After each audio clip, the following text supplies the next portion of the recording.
ایک آدمی محمود غزنوی کے پاس نا اپنا کیس لے کے آیا، مدعی بن کے آیا. اس نے کہا بادشاہ میرا کیس بڑا نرالا ہے. بادشاہ سلامت نے کہا وہ کس طرح؟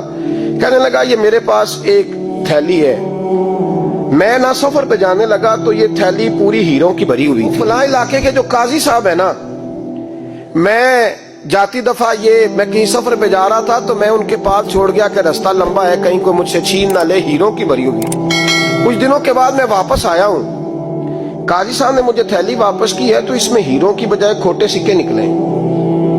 اب میں نے قاضی صاحب سے کہا ہے تو قاضی صاحب تو میرے گریبان تک آتے ہیں، وہ کہتے ہیں بتا کہیں سے پھٹی ہے، کھلی ہے؟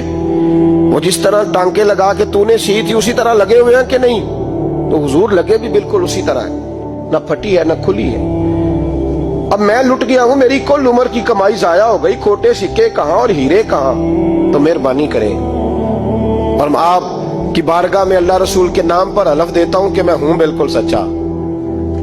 محمود غزنوی کہنے لگے تو جا، تھیلی چھوڑ جا، اور جب میں تجھے بلاؤں گا پھر دوبارہ آنا. وہ شخص چلا گیا. محمود غزنوی اٹھے، دربار برخاست کیا، لوگوں سے کہنے لگے چلے جاؤ، میں 3 دن کے لیے سیر کرنے جا رہا ہوں، 3 دن کے بعد لوٹوں گا. اکیلے جب رہ گئے نا محمود دربار میں تو محبوب نے چھری منگائی. وہ جس تخت پہ بیٹھتے تھے وہاں گدا بچھا ہوا تھا، یہ گدا پڑا ہے نا، وہ گدا بچھا ہوا تھا. محمود نے چھری کے ساتھ اس کو پھاڑ ڈالا اور چھری جیب میں رکھی نکل گئے. کہنے لگے میرے بعد کوئی میرے دربار والے احاطے میں داخل نہ ہو. محمود چلے گئے. اب وہ صفائی کرنے والا جب آیا نا، اس نے آ کے دیکھا تو گدا تو پھٹا ہوا ہے. اس نے شور ڈال دیا، پہرے دار بھی آ گئے، فلاں صاحب بھی آ گئے، فلاں صاحب. اس نے کہا وہ خدا کے بندو، اس کا گدا پھٹ گیا ہے، وہ تو مار ڈالے گا. اس نے کہا تھا سوائے صفائی اور نگرانی والے کے دوسرا آئے کوئی نہ، اور یہاں آیا بھی کوئی نہیں. پہلے دن ہی پھٹا ہوا ہے تو لٹکا دے گا سب کو، کیا کریں؟ شور ہو گیا، سارے دربار کے ملازمین اکٹھے ہو گئے. ایک بندہ بولا، کہنے لگا فکر نہ کرو، میں کیسے بندے کو جانتا ہوں، اس طرح سیے گا کہ جس نے پھاڑا ہوگا اسے بھی پتہ نہیں چلے گا کہاں سے پھٹا تھا. ایسا بہترین رفو کرے گا کہ پتہ بھی. اس نے کہا یار ہم سارے 1 مہینے کی تنخواہ دیتے ہیں، تو بندہ بلا. وہ بلا لیا اس کو، اس کا نام محمد رفو گر تھا. وہ آیا، اس کو گدا دکھایا، اس کا یار اس طرح سینہ پتہ نہ چلے. اس نے کہا فکر ہی نہ کرو، میں بڑا کاریگر ہوں. بڑے بڑے کاریگر لوگ نہیں ہمارے ملک میں پائے جاتے، کوئی نشان چھوڑتے ہیں پیچھے بڑے. احمد رفو گر کہنے لگا اس طرح سیوں گا کہ پھاڑنے والے کو بھی پتہ نہیں. ان کا پیسے لے یار تو سی دے. اس نے سی دی، اگلے شام ہی لا کے بچھا دیا گدا.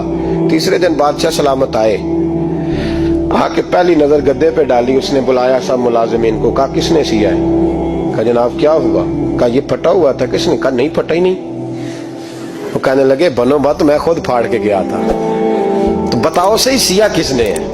کہا جناب آپ پھاڑ کے گئے تھے تو بتایا کیوں نہیں؟ فرمانے لگے اسی لیے تو بتایا نہیں تھا کہ تم خود تحقیق کر لو، بلاؤ بتاؤ سیا کس نے. تو بلا لیا، احمد رفو گر آ گیا.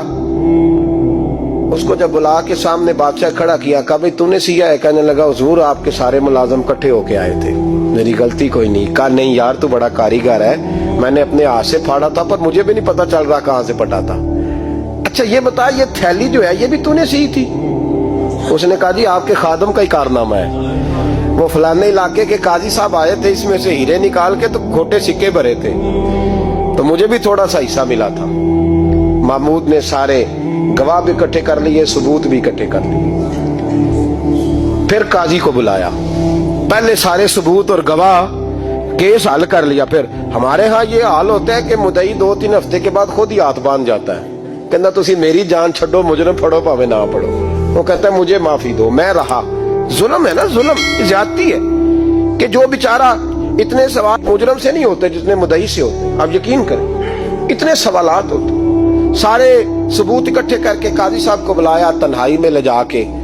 محمود غزنوی نے کہا قاضی صاحب آپ سے غلطی ہو گئی، غریب آدمی تھا، وہ لٹ گیا ہے، اس نے تو بڑی مشکل سے کچھ ہیرے جمع کیے تھے اور اس کی کل کائنات تھی، تو آپ اس کا مال اسے دے دیں، بات ختم. قاضی صاحب کہنے لگے آپ مجھ پہ الزام لگا رہے ہیں، سوال ہی نہیں پیدا ہوتا.